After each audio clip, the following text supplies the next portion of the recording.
The hall was glowing like it was a night of crowning. Crystal chandeliers hung from the tall ceiling, bouncing every detail in gold. Marble tables full of glasses sparkled under the watchful eyes of the city's richest guests. Everyone had come to mark the 50th birthday of Otavio Montero, one of the country's most powerful businessmen. Wearing a tailored suit, he walked among the guests with a measured grin. It wasn't a smile of joy, but of arrogance. Otavio loved being the spotlight. He loved the feeling that everyone needed to stand by his side to gain status. But that night, he had something else planned. "Tonight will be unforgettable," he whispered to one of his business partners, raising his glass. And no one guessed what was behind those words. At the edge of the hall, hidden in everyone's recent memory, was a woman who would never fit that place. Mrs. Lucia, the cleaner who for years scrubbed Otavio's penthouse, earning barely above the minimum to raise 2 children. A simple woman, hands worn from work, who often worked extra hours just to cover the bills. Days before the party, Otavio made a cruel choice. He sent a fancy invitation written in golden letters straight to her hands, asking her to attend the event. "Join us, it will be an honor," the card read. But in truth, there was no honor at all. He didn't want to recognize her, didn't want to treat her as an equal. He only wanted to show her off, to turn her into a joke among his guests, to prove that, in all that luxury, a simple maid could never belong. "I want to see my friends' faces when she shows up," he said with mockery while talking to his wife. His contempt grew clearer when he added, "She'll be the star of the night." As waiters moved around with trays of champagne, Otavio waited eagerly for the scene he had set up. The guests, dressed in elegant clothes, had no idea that night held a trap for a humble woman who wasn't supposed to be there. At her modest home, Lucia received the invite with a mix of shock and doubt. She sat at the kitchen table, staring at the golden letters. She ran her fingers over the card and for a moment thought maybe it was a chance for recognition. Maybe, she imagined, her boss finally wanted to thank her for years of quiet service. But deep down, her heart whispered something else. That invitation felt odd. Even so, she chose to go. Not because she trusted in his kindness, but because she felt she had to face it. She looked at her kids, who encouraged her. "Go, Mom. Show them you deserve to be there too." On the night of the party, everyone whispered about who the special guest would be, since Otavio loved to bring famous people. Some guessed it was an important politician, others a well-known singer. No one, absolutely no one, imagined the surprise was a humble woman in a worn-out uniform, used to cleaning marble floors that never belonged to her. Otavio smirked slyly, checking the time. "Just wait a little longer," he said, filling his glass again. But the night's story was about to take a turn he could never expect. Because when Lucia finally walked through those doors, it wasn't a tired cleaner that arrived. It was a changed woman, carrying a presence so strong it made the whole hall go silent. And that silence, heavy with awe, was only the beginning of a lesson none of those millionaires would ever forget. Word spread fast through the lavish penthouse halls. The cleaner had received a golden invite, the same kind sent to top businessmen, TV stars, and even politicians. But for her, it carried no glamour, only suspicion. That morning, Lucia entered her boss's kitchen like always, with the bucket in one hand and the rag in the other. She had barely put on her uniform when she noticed the strange stares from the other maids. One whispered, "Did you hear? He asked you to come." Lucia frowned, puzzled. Then the housekeeper handed her the envelope. Heavy, embossed. It looked more like jewelry than paper. When she opened it and read, the words felt odd. "We are honored to invite you to Mr. Otavio Montero's grand birthday dinner." She froze. What would she even do there? At that moment, Otavio walked into the kitchen, wearing a jacket even at home, as if his image had to stay flawless always. He came closer and, with a grin full of irony, asked, "So, Mrs. Lucia, will you accept the invite?" She didn't know what to say. She swallowed hard, lowered her eyes, but sensed the challenge in his tone. He wanted her uneasy, wanted her to feel small. "It's very kind of you, sir," she replied, trying to steady her voice. Ottavio laughed, a low chuckle, almost hidden but sharp like a blade. "Oh, don't mention it. It'll be fun having you there. You'll give the party a special touch." And he left, leaving behind the weight of those words. That day Lucia worked double, but her mind was elsewhere. The rag moved across the furniture, yet her thoughts ran wild.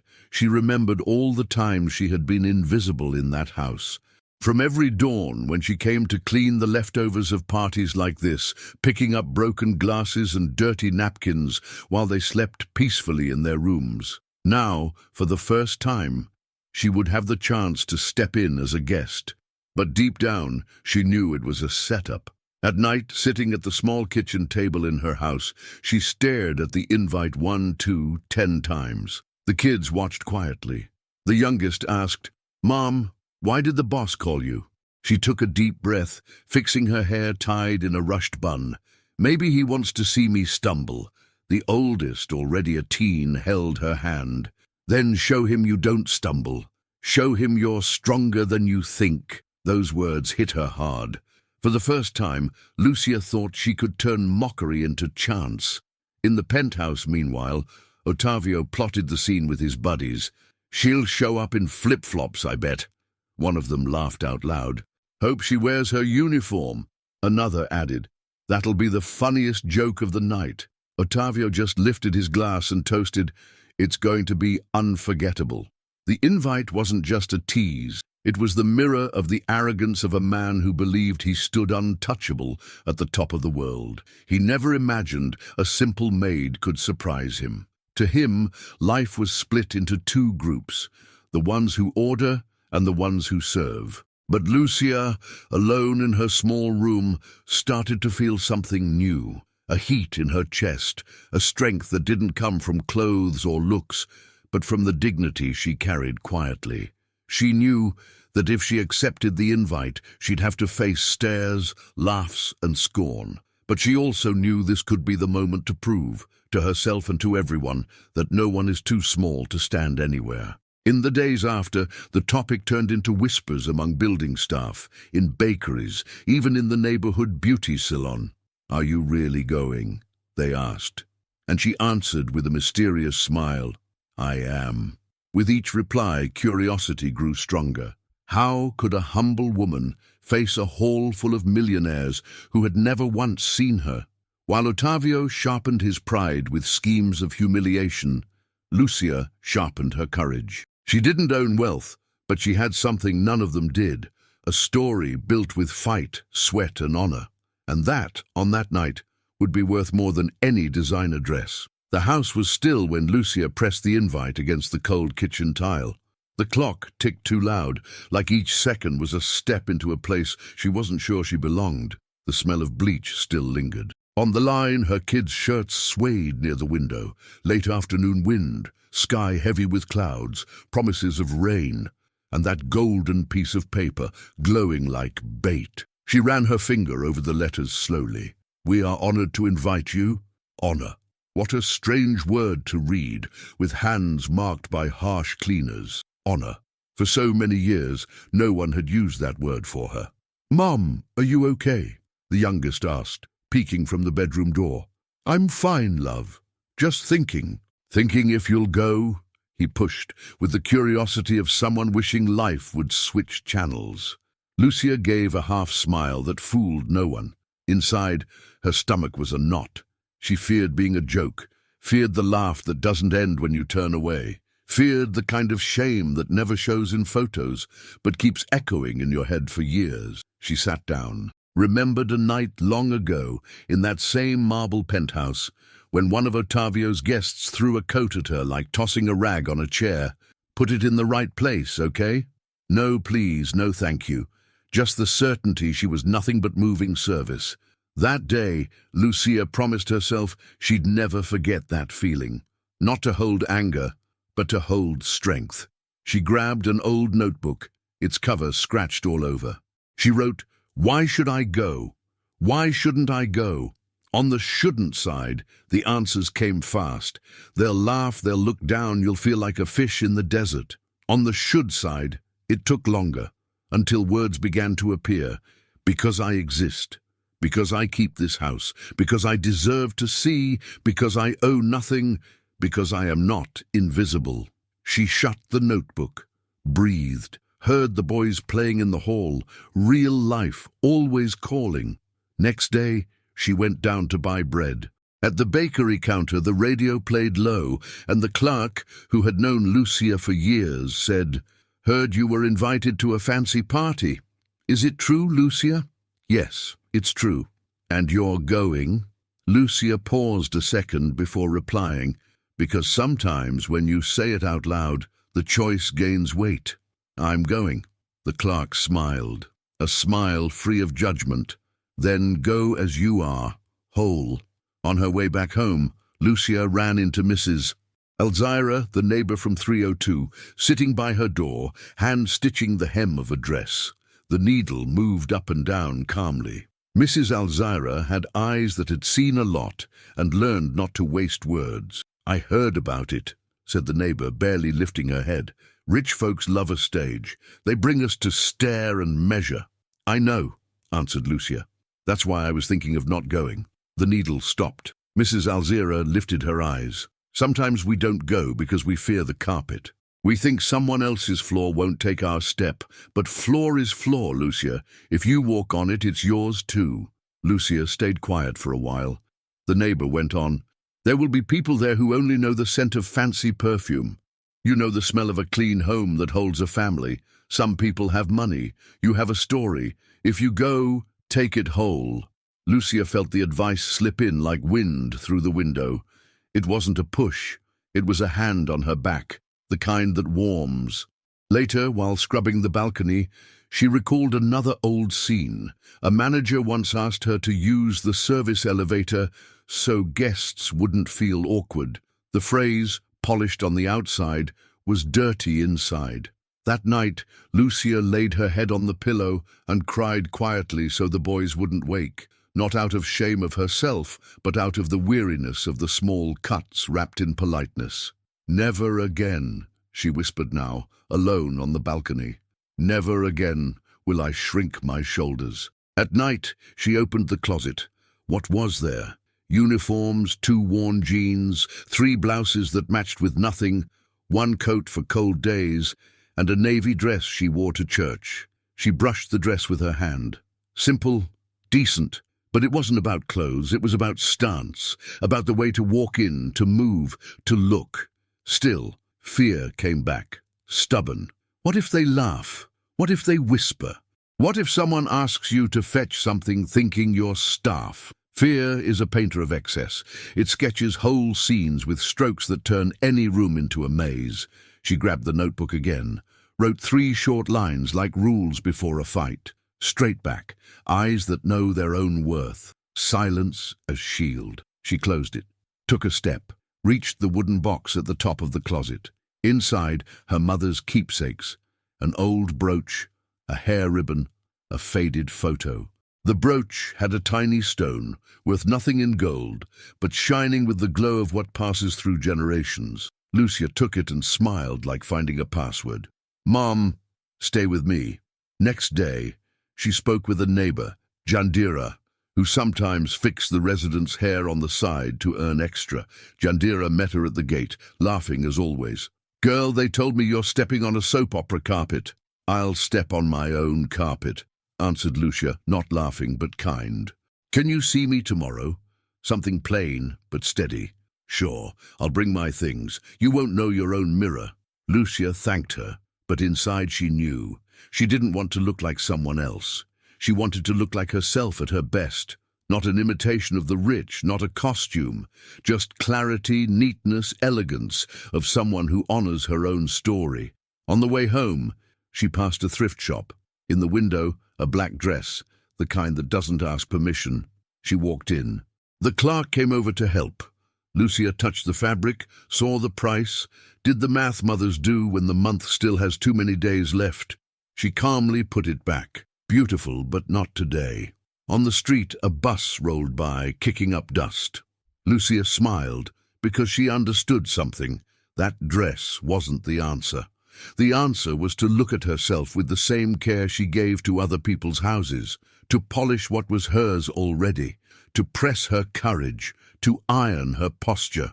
That afternoon, she sat at the table with her boys, explained calmly how it might be, said it could be tough, said it could hurt, said that hurt or not, she wasn't running. If I come back wounded, we heal. If I come back at peace, we celebrate. We celebrate either way, the oldest replied, because facing it is already a win. They ate bread with butter and laughed at a meme on the phone. Ordinary life before the storm. In the shower, Lucia let the water fall a little longer. Warm water is honest. It doesn't hide your tiredness, but it doesn't let you leave the same either.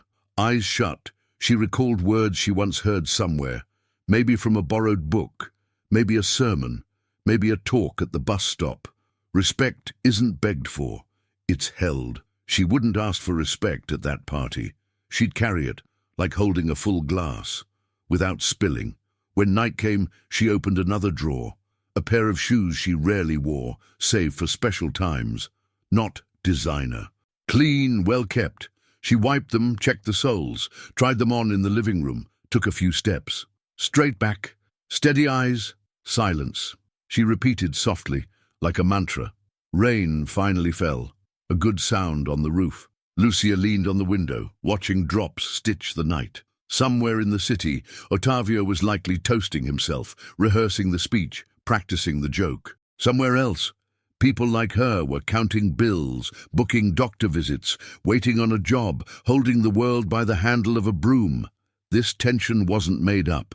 It was the same many workers feel when stepping into places where they've been told they don't belong. But they do. When they arrive, it's like opening a window in a musty room. Fresh air comes in. Before bed, Lucia picked up her phone and typed a message she didn't send. Mr. Ottavio, thank you for the invite. I'll be there. She erased it, wrote again, I'll be there. She erased it again, put the phone away. No need to warn. The step would be taken anyway. In the hallway mirror, she saw her own face. Not young, not wealthy, not the kind of face that gets applause in society pages, but it was a whole face, and whole is the opposite of weak. She lay down. Sleep took its time. Images came one after another, the lit-up hall, judging eyes, hands on glasses, rehearsed smiles, laughter held back before the strike. Lucia turned on her side, remembered the brooch, remembered the neighbor, remembered the kids, remembered the old vow, never hunch her shoulders again. When she finally slept, she dreamed she was pushing a heavy door. On the other side, a wide room, but empty. Only a mirror, and herself, standing, not in the dress from the shop window, in what she already owned, clean, neat, worthy. The brooch glimmered faintly, but it glimmered. She smiled in the dream, and the empty room seemed to light up. She woke with daylight, her heart beating in a rhythm not only of fear, but of someone who had chosen, made coffee, set the table. Life doesn't wait for drama to end before asking for coffee and bread. She picked up the invite again, read it top to bottom like a map, and she understood. The map pointed to a place, but the road was hers. It wasn't about playing his game, it was about setting her own. She wrote one more line in the notebook, I'll go, but not the way they expect. She closed it slowly, put the notebook away, placed the brooch within reach, leaned her forehead against the cold window for a second, and smiled the kind of smile only someone who has carried weight knows. Short, but solid, saying, I know who I am. In the hallway, Jandira's steps approached, with her bag of brushes and clips. The next day already had a plan. The body still carried fear. Fear doesn't vanish with speeches, but the urge to step over it was stronger. Lucia looked around the house. Nothing extraordinary, besides the usual extraordinary. Everything in its place, everything clean, everything earned with effort. And on the table, the invite shining next to her mother's brooch. Two different lights telling the same story. Let's go forward, she said, to no one and to everyone. My way. And when she said my way, something truly shifted. Not outside in the rushing, noisy, vain world. Inside. And that's always how turning points begin. In silence. With a woman in front of a mirror, telling herself she won't shrink again. At the top of the building where the party would be, a chandelier was lit for testing. Tiny sparks danced on the glass. Soon they'd all be there, ready to laugh. Soon she would be there, ready not to ask anyone's permission. And the first step of that crossing, the decision, was already taken. The rest, like almost all that matters, would be built along the way, with straight back, steady eyes, and silence. Saturday morning started different. The sun entered through Lucia's kitchen window, like always, but there was a quiet tension in the air. It wasn't just another day of cleaning, of bills to pay and buses to catch. It was the day she'd set foot in a space never meant for her. The clock struck 7 when Jandira arrived, carrying a worn bag full of clips, brushes, and a few spray bottles. The friend smiled like someone who understands the importance of a moment without needing words. "Good morning, Star. Today the stage is yours," said Jandira, joking, but with seriousness hidden in her eyes. Lucia opened the door and laughed nervously. "Star? Don't overdo it. I just want to get through without stumbling." "You will, but you'll do more than that. You'll shine in your own way." While the kettle boiled, they sat at the table. The invite lay there next to the coffee cup. The gold reflected the morning light, as if mocking the simplicity around it. "So today's the day," said Jandira, holding the invite. "He thinks you'll show up just as you leave work. He has no idea." Lucia sighed, stirring her coffee. "I don't have money for a fancy gown or imported heels, but I have my dignity. I'll go with what I have, but I'll go whole." Jandira clapped her hands, excited. "That's it. Look, it's not the clothes that will speak, it's your stance. It's your eyes. You're already winning just by being there." The prep began right there, in the small living room. Jandira opened her bag, pinned up Lucia's hair with clips, parted a few strands. Her quick hands, used to improvising, worked wonders. As she styled, she kept talking. "Will they laugh? Yes. Whisper too. But when you walk by, they'll go quiet. Because someone who walks with confidence silences any hall." Lucia closed her eyes, felt each tug of hair as part of a bigger change. It wasn't just about looks.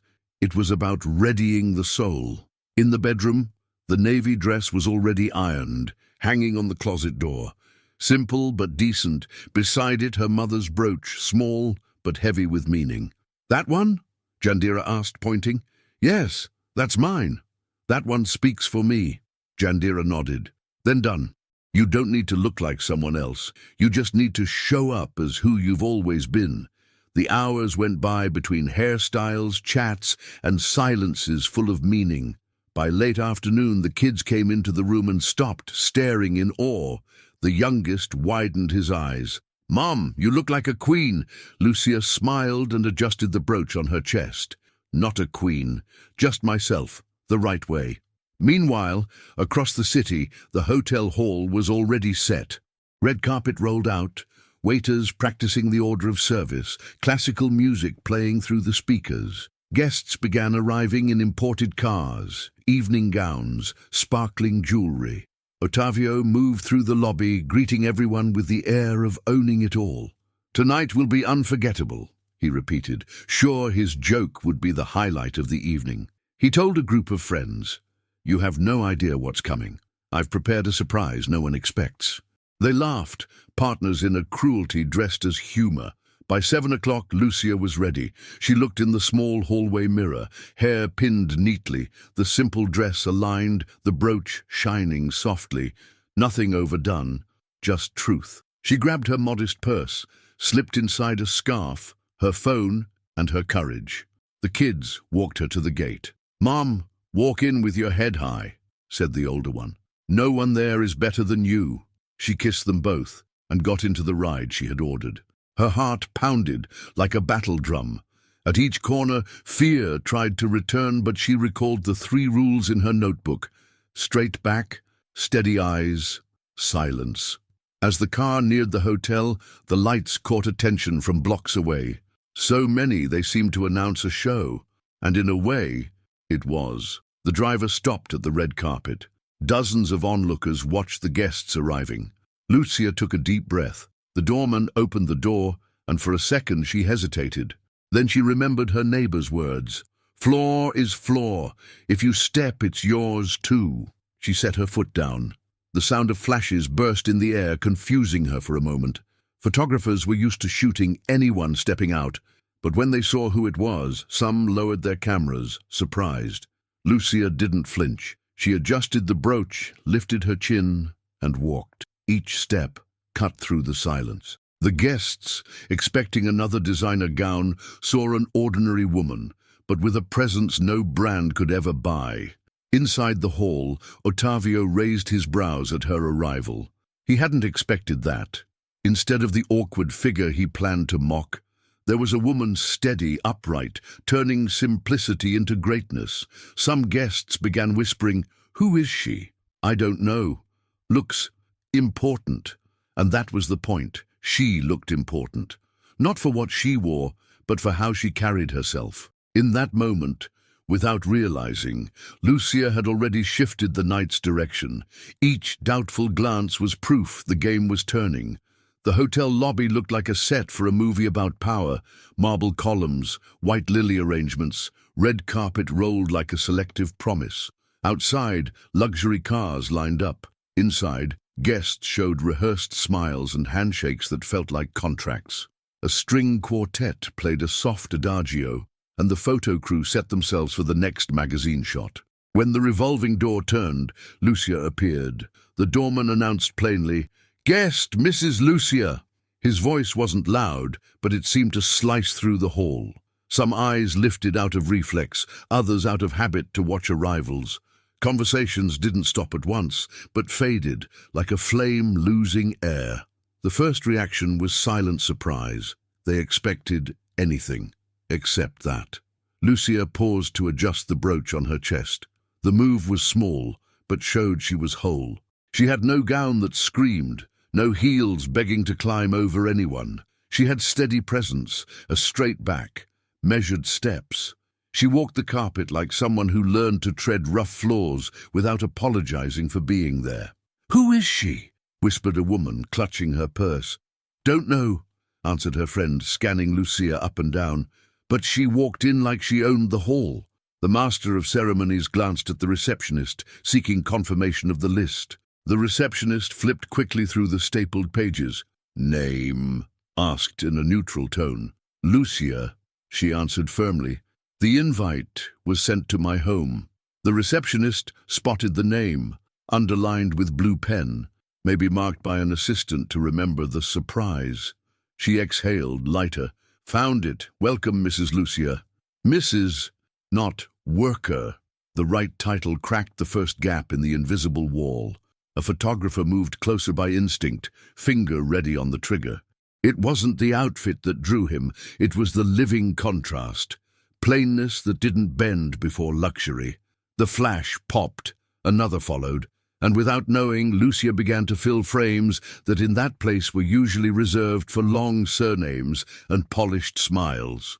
In the main hall, Ottavio Montero was finishing a predictable joke when her presence cut across his sight. The grin he flashed at his friends froze for a second. He had pictured a scene. The maid in uniform, maybe with a coat out of place, stumbling between pillars and waiters. Instead, he saw a woman with the calm of someone who knows how to hold a glass without spilling dignity. "That's her," confirmed a friend at his side, with a cruel grin ready at the corner of his mouth. "Ready?" Ottavio raised his glass, but didn't toast. He had suddenly lost the timing of his own party. Lucia moved 2 more steps. The string quartet held a suspended chord that matched the hush moving through the tables. The waiter coming her way paused, unsure if he should offer the glass or wait for someone's signal. She eased the moment politely. "Thank you." She took the glass by the stem, as she had learned by watching quietly for years of work. "A beautiful evening, isn't it?" "Yes, ma'am," answered the waiter, with genuine respect, grateful for being treated as a person. Those small courtesies, invisible at first glance, began stitching a different story in the room. The cluster of guests whispering in the far corner straightened up, but with a new tone. "She speaks well," said one, shocked at noticing the obvious. "And she walks better than many ladies here," added another, fiddling with her necklace nervously. A young press assistant, driven by professional curiosity, stepped closer. "Excuse me, may I take a photo of you by this backdrop?" Lucia nodded with a short smile. She stood before the panel with the host's monogram, beside it costly flowers. The photographer stepped back, checked the light, snapped twice.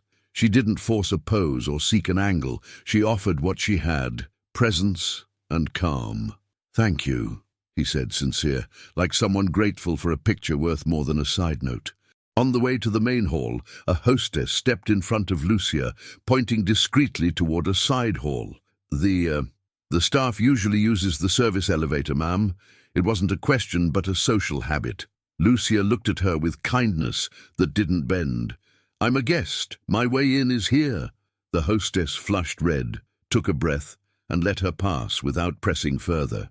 Sometimes the deepest correction comes not with noise, but with firmness. Inside the hall, round tables displayed cards with printed names. Lucia searched for her seat.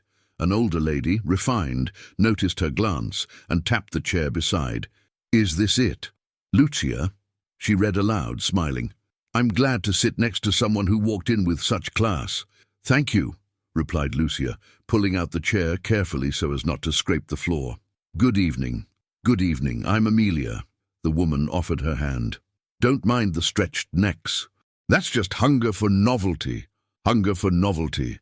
The phrase settled gently, and Lucia smiled inside. The quartet began another Vivaldi piece. Waiters carried in the first course. The scent of something with truffles spread through the hall. Chairs moved lightly. The usual buzz of a party returned, but with an undercurrent, as if people had to adjust their own filters. "I saw you arrive," said the man to Lucia's left, a well-known society columnist, adjusting his glasses. The hall held its breath. "The hall breathes its own way," she answered without arrogance. "And you breathe yours," he added with respect. "Good evening." Ottavio sensed he needed to reclaim the spotlight. He tapped his glass lightly with a fork, the metallic ring spreading. "Ladies and gentlemen, good evening." The rehearsed tone, the timed pause. "It's a great joy to gather friends to celebrate life." He swept the hall with his eyes, pausing for a second on Lucia. "Tonight we even have some unusual presences." A few rehearsed chuckles, others stifled. Lucia's gaze stayed steady, fixed on him as if saying, "I see what you're trying to do." Amelia, beside her, shook her head with almost motherly disapproval. "The unusual is the spice of the new," Amelia whispered softly, like offering a shawl to someone cold. "Don't take less than that." The waiters served the first course. Lucia thanked each one by name. She had discreetly read their badges, habit of someone who respects workers. The youngest waiter flashed a smile of relief. In that hall, at least one person didn't treat his tray as part of the furniture. Across the room, two women traded quiet remarks. "Is she the one? The one from the invite?" The other confirmed. "I expected a show." She came and took down the stage. With what? With nothing. With herself. At the table, the journalist continued, "May I ask you something off the record?" He waited for her nod. "What did you feel at the door?" "That the door belongs to no one," said Lucia, "and that I don't need to walk in apologizing." He jotted it down, not to publish, but to remember. The music shifted. A staff member adjusted a mic quietly for the singer scheduled later. The hall carried on in its dance of luxury. Yet something felt different.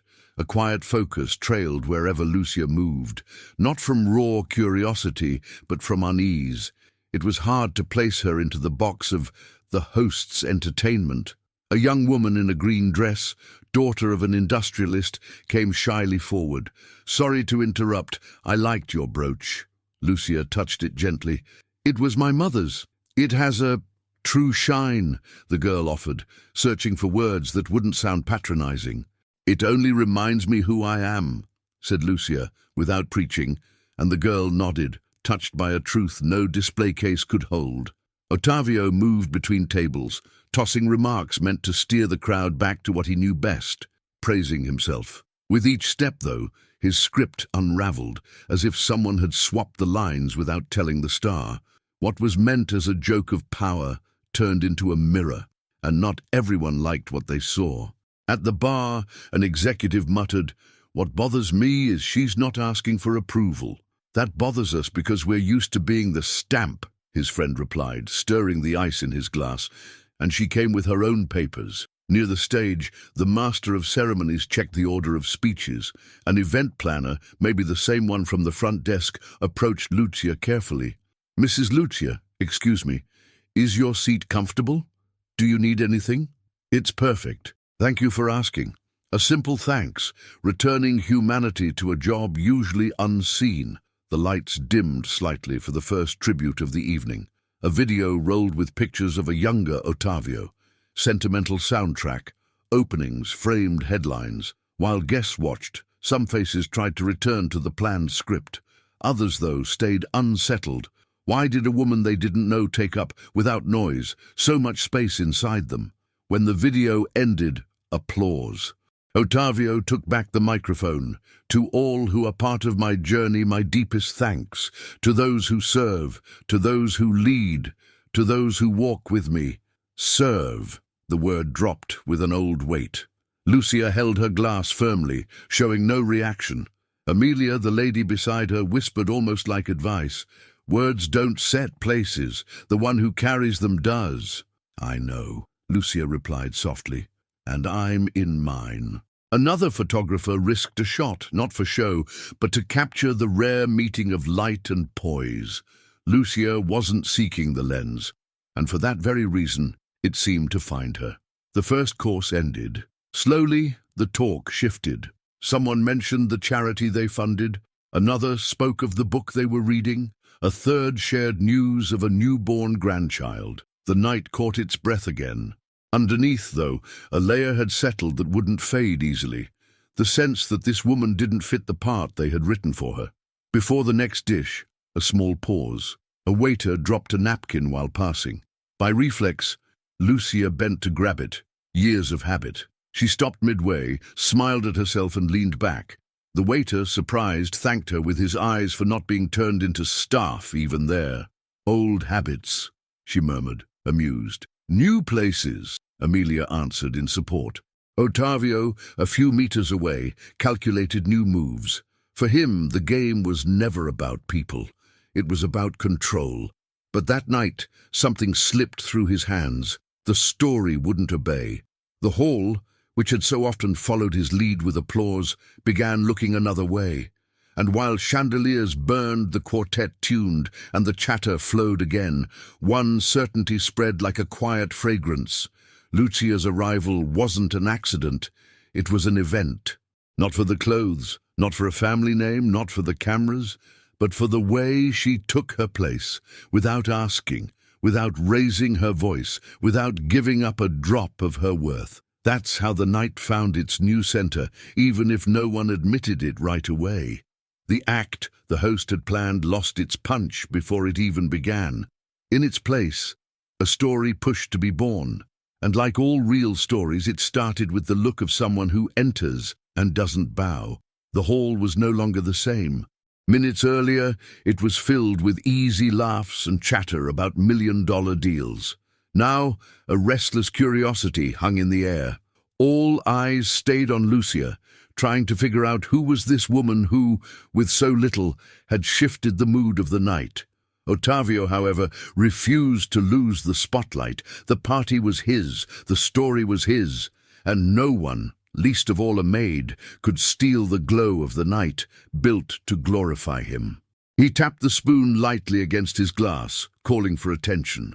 "Ladies and gentlemen, shall we welcome our special guest?" The smirk gave away his plan. Some guests smiled out of politeness.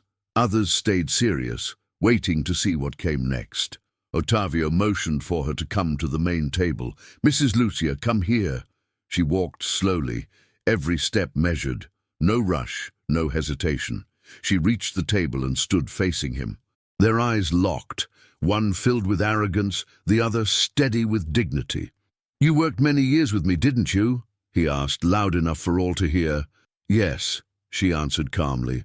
"Well then, tonight everyone will have the chance to meet the woman who handled the backstage of my home." He paused, savoring his words. After all, even palaces don't shine without someone to clean them, right? A few people laughed, but the laughs were short, uneasy. The comment, meant to amuse, sounded heavy, insulting. Lucia didn't answer. She simply held the silence, eyes fixed on him. The whole hall felt the weight of that gesture. "But tell us, Mrs. Lucia," pressed Ottavio, annoyed by her lack of reaction.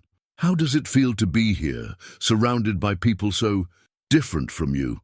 He wanted to push her into admitting inferiority. He wanted to watch her stumble over her own words.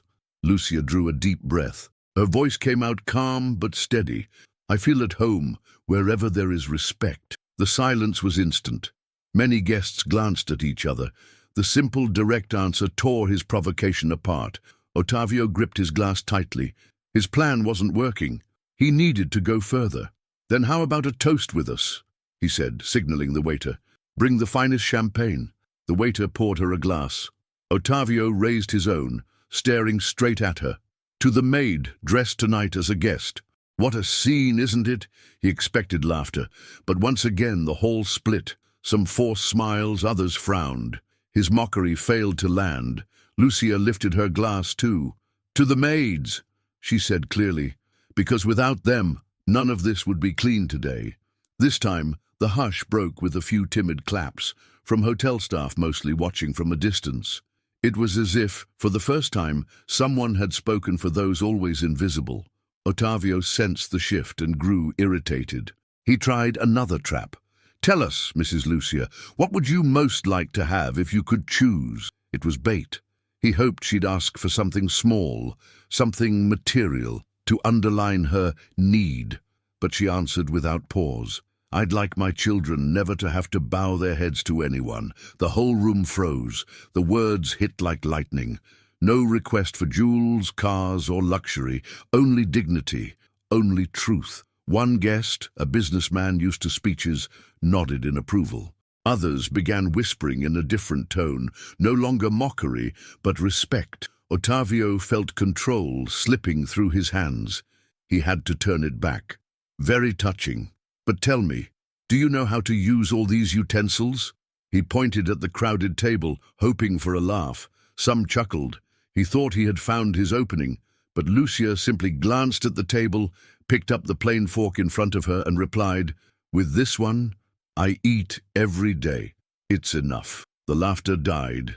What was meant as embarrassment turned into another show of composure. Ottavio's eyes burned. For the first time that night, he had no words.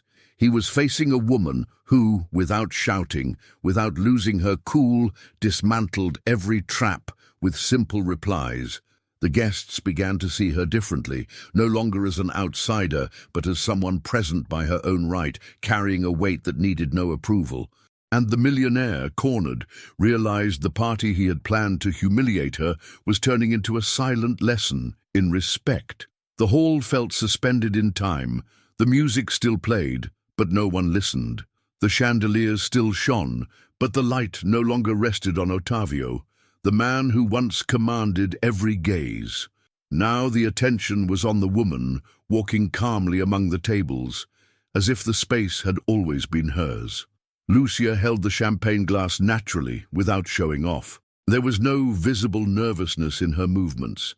Each gesture, even plain, seemed to carry weight, as if every step reminded them that dignity isn't worn or bought, it's carried. The first reactions were still uncertain. A group of younger women, in silk gowns and heavy jewelry, leaned over their table, whispering with narrowed eyes. "Who do you think she is?" asked one, smoothing her straight hair. "I don't know, but look at how she walks. Almost like she was born here," replied another, uneasy. In the corner, one older businessman murmured to a colleague, "I'm almost sure she's Ottavio's maid." Impossible. A maid? Here, like that? The other frowned, but as the whispers spread, doubt grew. The hall was divided between those who still saw her as an intruder and those who, surprised, began to sense something different about her presence. Ottavio, at the main table, felt the tension build. His plan was for her to be a joke, for the whole room to erupt in laughter at her expense. But the longer it went, the clearer it became. There was no joke. The ridicule wasn't on her. It was creeping onto him. Determined not to lose grip, he stood suddenly, lifted his glass, and called the room's attention. "Friends, let's raise a toast," he declared in a trained voice. "Tonight, besides my birthday, we also have an unexpected surprise." He shot a sly look at Lucia, waiting for guests to laugh at his prank, but the reaction was flat. A few polite smiles, most stayed stiff. "Yes," he went on, forcing his tone, "not every day do we share our table with someone who, how can I put it, comes from so far outside this world of ours." The hall stayed quiet. It was a cruel remark, hidden under irony. But before the mood grew too heavy, a woman's voice rose from the next table. It was Mrs. Marcia, a respected businesswoman, known for the chain of stores she had built from nothing. She lifted her own glass and said firmly, "I'd also like to propose a toast." Everyone turned toward her. The woman smiled at Lucia. "I want to raise a glass to Mrs. Lucia, because in just a few minutes inside this hall, she reminded us of worth that isn't measured in numbers, but in how we carry ourselves." The glasses began to rise one by one, first shyly, then with more strength. Applause followed, faint at first, then spreading through the hall. Lucia, caught off guard, touched her mother's brooch, as if drawing strength from it to hold the moment. She bowed her head in thanks, without words. Ottavio clenched his teeth. What was meant to be the peak of his party was turning into a stage where he was being defeated without Lucia needing to move a finger more than needed. Dinner was served soon after. The waiters moved around, setting elegant plates before the guests. Grilled salmon, soft purees, sauces laid out like artwork. When they placed the plate in front of Lucia, many eyes turned to her, expecting to see unease or discomfort. But she picked up her fork naturally, cut a small piece, and tasted calmly, as if she had done it all her life. And in a way, she had. Because food, whether on imported porcelain or on a plain kitchen dish, is still food.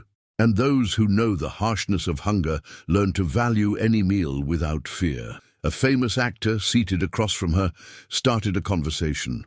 "Mrs. Lucia, allow me to say, your presence here changed the air of this party. It feels like we've remembered something we had forgotten." She smiled gently. "The essential, maybe. Sometimes in the middle of luxury, the essential gets lost." Her answer cut through like lightning. The actor nodded, thoughtful. Another guest, a businessman used to dominating, leaned closer and asked, "And what do you consider essential?" She placed the fork on the plate, looked around, meeting faces filled with expectation. Her voice came out clear, steady. "Essential is what no one can take from you. Honesty, character, dignity. The rest is decoration." Another heavy silence. But this time, not of shock, of respect. Some guests even clapped lightly. Others lowered their eyes, thinking. It was as if each phrase of hers was a stone tearing down the invisible walls of that hall. Across the room, Ottavio shifted uncomfortably. He forced a smile, but his face betrayed his irritation. He had never imagined his party would turn into a platform for a message that wasn't his. Slowly, more people drew closer to Lucia. Young entrepreneurs asked about her life, her children, how she managed the house alone. She didn't give long speeches. She answered with short phrases, almost always carrying a truth that couldn't be ignored. "How did you raise 2 kids by yourself, Mrs. Lucia?" asked a young woman, visibly moved. "By waking up early every day, even when I didn't want to, and reminding myself that if I didn't fight, no one would fight for them." The reply brought discreet tears from some women who, behind expensive gowns, hid their own battles. From the back of the hall, even the waiters and hotel staff watched closely.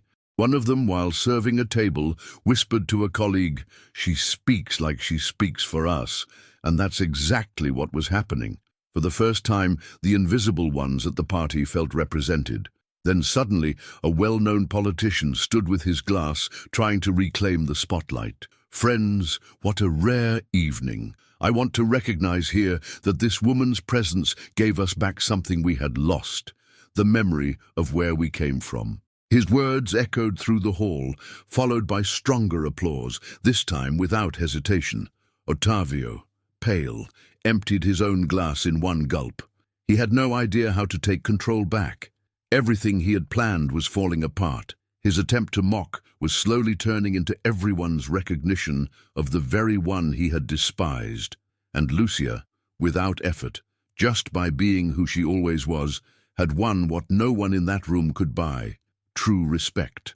The hall still pulsed with the applause that followed the unexpected toast in her honor. The guests kept looking at her, some with genuine respect, others with a mix of shame and admiration. Many had forgotten they were at a millionaire's birthday party. The focus of the night had shifted, but for Ottavio it was unbearable. He, who had spent weeks preparing the event to be the center of attention, now watched his spotlight slip away like water through his fingers. What was meant to be a cruel joke at his maid's expense had turned into a tribute to her. Sitting at the main table, his face stiff, he tapped his foot under the floor. With every laugh directed at Lucia, with every nod of respect, his anger grew. "No, this can't be. She can't steal my scene," he thought, choking on his own pride. Suddenly, he rose sharply. The guests went quiet, startled by the gesture. He grabbed the microphone from the master of ceremonies, who barely had time to react, and began speaking with a voice heavy with a false, solemn tone.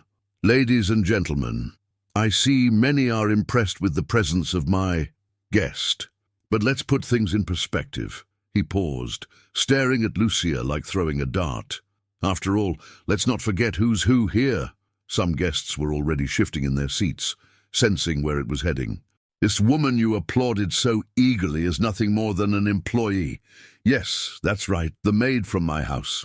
The silence was instant. His tone left no doubt. It wasn't respectful introduction. It was an attempt to belittle, to remind everyone of Lucia's social place. Some people exchanged uneasy looks. A woman whispered to her husband, "That's unnecessary." But Ottavio pressed on. "Don't be fooled by a plain dress or a cheap brooch that looks like market jewelry. Tonight she's here because I allowed it, because I decided." His words dropped like stones in the room. It was his last card, turning Lucia's earned dignity into a farce, trying to push her down in front of everyone. Lucia, however, didn't waver. Standing firm, she stayed calm. She waited until silence settled again. Then she walked slowly toward him. Her steps echoed louder than any speech. She extended her hand and took the microphone gently, not snatching, just firmly. The whole audience held their breath. She raised the microphone to her lips and said, "It's true, I am a maid." A murmur swept through the hall. Eyes met, some surprised, others curious. "I've been a maid for 20 years. My hands have held brooms, rags, buckets. I've cleaned floors that weren't mine, scrubbed bathrooms I didn't use, picked up the remains of parties like this. Yes, that's who I am." She paused, took a deep breath and added, "But no, that doesn't make me less. What belittles someone isn't the work they do. What belittles is disrespect." A deep hush spread. Her words cut into ears like blades. There was no way to counter, no way to laugh. At the back, one of the waiters let out a single clap. Then another worker joined. Within seconds, the whole room filled with strong, sincere applause. Not polite claps, but applause from those who recognized the courage of truth. Ottavio froze. His eyes scanned the guests, but found no support. Some shook their heads in disapproval. Others looked at him with disdain. His reputation, built on grand parties and appearances, was crumbling before his eyes. An elegant lady, heiress of an old fortune, stood up and said clearly, "I'd much rather sit at a table with an honest maid than with an arrogant millionaire." The applause doubled. Ottavio tried to react. You don't understand. I just wanted to show. But his voice cracked. He knew any word more would be self-destruction. Meanwhile, Lucia returned the microphone to the master of ceremonies. She didn't need to speak again. What had to be said was already spoken. Still, before stepping back, she looked Ottavio in the eyes and finished with calmness. Some believe money gives power, but true power is in how we treat others. The room burst once more in applause. Some even rose to their feet. It was as if everyone wanted at that instant to repair every crooked look and every prejudice they had once held in silence. Ottavio now was just a shadow in his own party. With every clap Lucia received, another piece of his public image was ripped away. She, on the other hand, stayed steady. She didn't brag, didn't over-smile. She simply held her presence with the dignity of someone who never needed to prove anything to anyone. And in that contrast, the entire hall understood a lesson no amount of money could ever buy. The room still shook with applause. Not polite claps given to close a speech. They were filled with emotion, with genuine recognition. Every hand that clapped echoed not just for Lucia, but for all the invisible people who, like her, spent their lives holding up the shine of others. Ottavio tried to keep his posture, but it was impossible to hide defeat. His eyes darted, searching for allies. Some business partners looked away. Others pretended to take a call or sip their glass.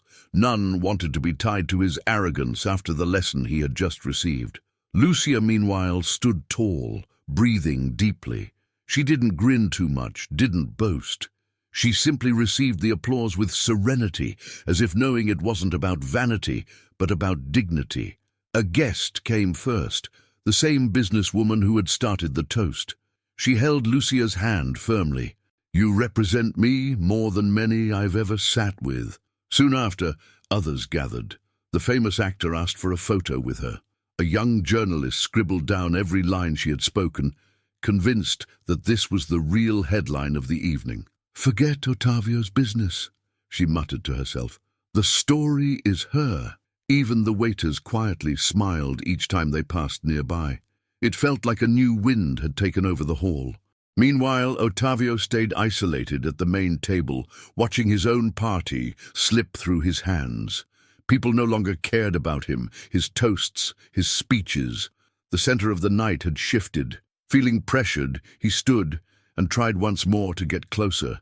He forced a smile and placed his hand on Lucia's shoulder. "Look at that, my special guest stealing the spotlight. Wonderful, isn't it?" he said, trying to sound friendly. But the falseness was obvious. Some guests stepped back, uneasy with the gesture. Lucia calmly removed his hand from her shoulder and replied, "I didn't steal anything, Mr. Ottavio. I just stood up." And that phrase, so simple, was met with a burst of spontaneous applause. The whole room understood the night would not be remembered as the Millionaire's party, but as the night a maid silenced arrogance with dignity. The master of ceremonies, sensing the tension, decided to step in. He took the microphone again and said, "Ladies and gentlemen, let's continue with dinner. But first, a round of applause for Mrs. Lucia, who taught us today a lesson in courage and respect." The clapping was even louder. Ottavio, unable to react, sat back down. For the first time in ages, he tasted the bitter flavor of social rejection. There was no turning back. As the dishes were served, guests kept approaching Lucia. Some asked her for life advice. Others just wanted to thank her for the strength of her words. "You made me think of my mother, who also kept our family together with humble work," said a moved businessman. "You made me proud today," said a young woman who worked as a receptionist. Every word reinforced something greater. Lucia was no longer invisible. She, however, kept her feet on the ground. She thanked, smiled modestly, but didn't let the excitement carry her away. She knew this wouldn't change her life overnight. She knew that when she left, there would still be bills to pay, kids to raise, long nights of work. But she also knew she had marked those people in a way no money could ever buy. In a corner of the hall, a few reporters debated the next morning's headline. "Maid silences millionaire at his own party." The real star of the night wasn't on the guest list of the rich. Dignity takes the center of the hall. Ottavio overheard the whispers and felt his throat tighten. No champagne could drown that shame. When dessert was served, Lucia was no longer just a guest. She was presence. She was symbol. People who once looked down on her now asked permission to sit beside her, and deep down, every clap and every word of support was not only for her. It was for all those who had ever been treated as invisible and dreamed of one day being seen. Lucia knew this. That's why she didn't cry, didn't get carried away.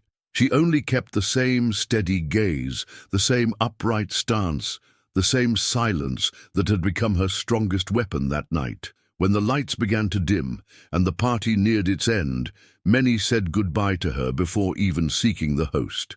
Some left business cards, others just sincere embraces.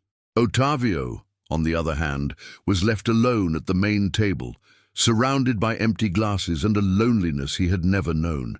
He was learning, the hard way, that power without respect is only facade. Lucia left the hall the same way she had entered, head high, not asking permission, needing nothing but her own dignity. The early hours spread through the city as Lucia walked out the hotel's glass doors. The cool air hit her face like relief after intense hours. Inside, the glow of lights still echoed, but outside there was silence, the kind of silence that gives room to think. On the curb, her children waited. They had stayed there, anxious, imagining every detail of the party that felt unreachable to them. When they saw their mother approaching, tall, steady, they ran to hug her. "Mom, how was it?" asked the younger one, almost breathless. Lucia bent down, held his face in her worn hands and smiled. "It was as it had to be," she answered simply. She didn't need to describe. What had happened inside couldn't be put into simple words. It was something only those there could feel, the transformation of an invisible woman into a symbol of respect. The older one, already a teenager, hugged her tightly. "I knew you'd show who you are." The pride in their eyes was worth more than any applause or headline. Inside the hall, meanwhile, only emptiness remained. Ottavio still sat at the main table. The champagne had lost its shine. The candles slowly burned out, and the few guests left were saying goodbye without even looking for him. Some whispered uneasy comments. "What a disgrace!" He brought it on himself. Never thought he was so small. Ottavio tried to fake indifference, but with each word he felt defeat slip like sand through his fingers. For the first time, the millionaire tasted the sting of social isolation. The party meant to immortalize him as a grand host had turned into a symbol of his arrogance. He looked at the empty glass, trying to find comfort in the reflection of the crystal. But what he saw wasn't power, it was loneliness. While he stared into his own abyss, Lucia walked home beside her children. She had no private driver, no luxury car. She caught a late bus, sat by the window and let the cold wind in. At every stop, ordinary people climbed aboard, workers, students, folks with tired eyes from so much struggle. And in that moment, she realized true wealth was right there, in the unseen ones who keep the world standing without being noticed. Arriving home, she hung the navy dress carefully, like putting away a quiet trophy. She removed her mother's brooch and placed it back in the wooden box. She stared at it for a few minutes. "Thank you, Mom," she whispered. "I did it." She lay down exhausted, but it was the good kind of exhaustion, the one that fills the body with peace after a battle won. She slept with her children by her side, as on the hardest days, but this time without the weight on her shoulders. By morning, the headlines were already spreading. Maid steals the spotlight at Millionaire's party. Dignity silences arrogance in luxury hall. The night respect defeated money. Social media amplified it even more. Photos of Lucia circulated with the phrases she had spoken. "I feel at home where there is respect, and I'd like my children never to have to bow their heads to anyone." Thousands shared, commented, felt moved. Ordinary people said they felt represented. Women workers across the country wrote, "Those words could have been mine." And she said what we all feel. Even public figures began quoting her in interviews, using her words as an example of courage. And Ottavio? He became the target of harsh criticism. His name, once linked to prestige, now meant arrogance. Many business partners stepped away, not for morality, but because no one wanted ties with someone shamed in public. What he had built over years of parties, contacts, and flattery collapsed in one single night. But Lucia didn't think of him. She didn't care about his downfall. Her victory wasn't about defeating her boss. It was about looking in the mirror and knowing she hadn't lowered her head. Days later, when she returned to work, she was received differently. In the hallways, eyes no longer slid past her as if she were invisible. People who once treated her coldly now greeted her with respect, some even with a hint of embarrassment, as if offering silent apologies for years of neglect. On the bus, strangers recognized her and smiled. One lady said, "You spoke for all of us." At the market, someone remarked, "I saw you on TV, never felt so represented." But above all, it was her children who carried the biggest change. The younger one, coming home from school, told her that when someone mocked, saying, "Your mum is a maid," he answered proudly, "Yes, and she's the bravest woman I know." Lucia hugged him with tears in her eyes. That was it.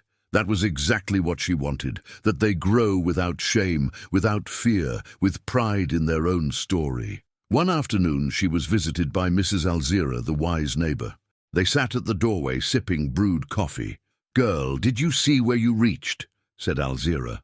"A whole party changed because of you." "I just stayed myself," replied Lucia humbly. "And that's exactly why it was so big," the neighbor answered. "The world's already full of people trying to pretend. What's missing is people who stand firm." Those words echoed in her, because in the end, that was the truth. Life went back to its rhythm. Early mornings of work, rush, bills, worries. But something deep had changed. Inside her there would never again be room to shrink her shoulders. In the emptiness of his fancy apartment, Ottavio still tried to understand what had happened. But there was no mystery. He himself had dug his fall. By trying to expose a humble woman, he only exposed his own pettiness, and he was reminded in the hardest way, power without respect is only a mask. The story of that night spread like fire, and even if the headlines faded with time, the lesson would remain. Never underestimate those who walk in silence. Never humiliate those who seem small, because when dignity rises, it silences any arrogance. And so ended the night when a maid, with a simple dress and an inherited brooch, taught everyone that the greatest wealth isn't in what you show off, but in who you are.